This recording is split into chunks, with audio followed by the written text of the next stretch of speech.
السلام عليكم ورحمة الله وبركاته. شلونكم طلاب؟ شلونكم؟ شلون صحتكم؟ آه طبعا الأسئلة اليوم مثل ما تشوفون قدامكم. السؤال الأول: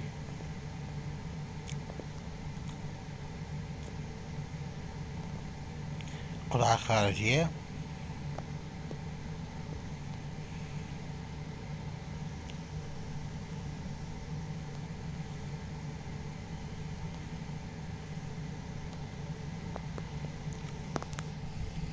عندك هنا البي ليس اي وليس بي.